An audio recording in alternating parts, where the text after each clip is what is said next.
Without a doubt, the weather is getting colder, so what better meal to warm up than a shepherd's pie? That's what we're making in today's Daily Dish.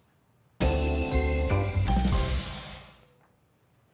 it's a Chef Dev recipe, so you know you're in for a treat. Here's what you need: ground lamb, carrots, onions, celery, mushrooms, garlic, some cumin, cinnamon, chili powder, ginger powder, dried rosemary, garlic powder, sweet potatoes, butter, salt, and pepper. Okay, Dev, I'm already warmed up and feeling cozy just reading that list of ingredients. Take it away.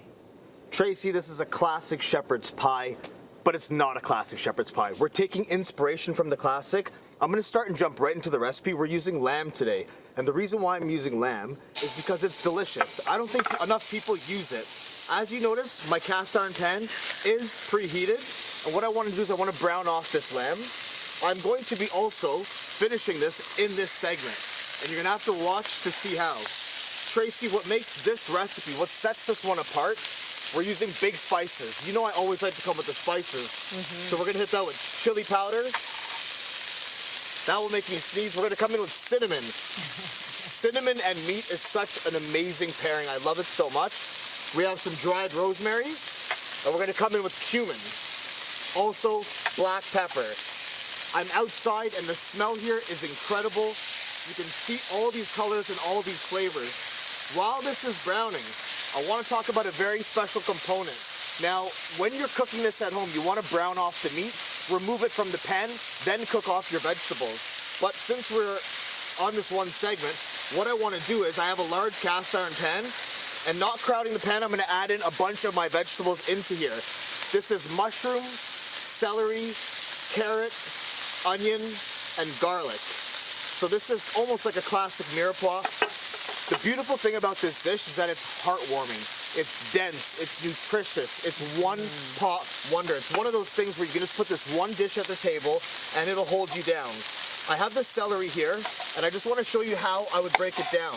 We're going to cut this celery into smaller pieces. I like the mirepoix to be nice and small.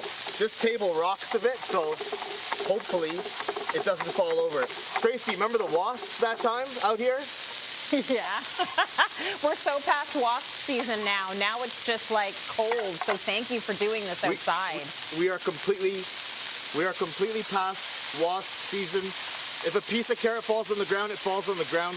What sets this apart is the spices, but the second thing is the sweet potato. So we're gonna top this off with sweet potato. All you have to do is boil it till it's fork tender, and then strain it, and then you put in equal parts butter. That's a joke. You're gonna put in a tablespoon of butter, and then you're gonna add in some different spices. The recipe is on, you know me, the recipe is on Cityline's website. Because I'm using a cast iron, because it's smoking, we're starting to get really good color. Now, like I said, you might want to do these steps separately, but it's really no big deal, as long as you don't crowd the pan. If you crowd the pan, everything in here is gonna what, Tracy? What happens if you crowd the pan? What happens to the contents? It doesn't get cooked properly. They steam, that is exactly correct. So We're gonna move this around, hit it with a little bit more salt, a little bit more pepper, because I'm big on the flavor. Now, what I'm going to do is, I'm going to show you how I would layer this up. This is not cooked enough. I would want to cook it more, but I do want to take an opportunity to show you guys how I would layer this up. So what I would do is, using a rag, once this is fully cooked through, we would take this and we would put it into this bowl here. And then what we would do is we would top it with the sweet potato. The sweet potato is going to give it a really nice texture and flavor. It also looks really pretty. The only thing is if you put it under the broiler, it won't brown as well as mashed potatoes, but it's still a fantastic look.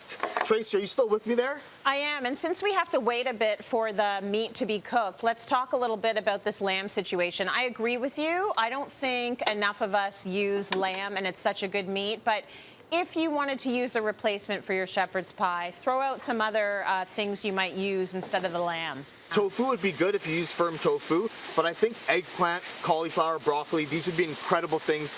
Keep the crunch in them, and they're so nutritious. It's so amazing. Tracy, you want to see a finished one? Yeah, show me. Okay, let's do it.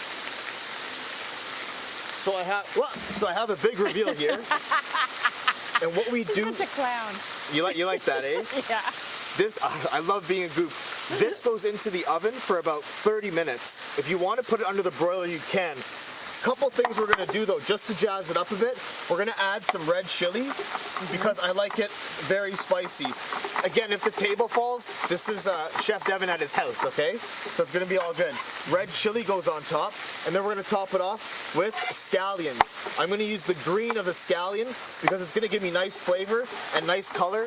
I'm gonna cut it very, very coarse, so that way it's nice and chunky. And I'm gonna show you a nice spoonful. I'm going to show you what this looks like. So you're going to go in with your fork, and you're going to take out a nice piece, and this is what you are left with.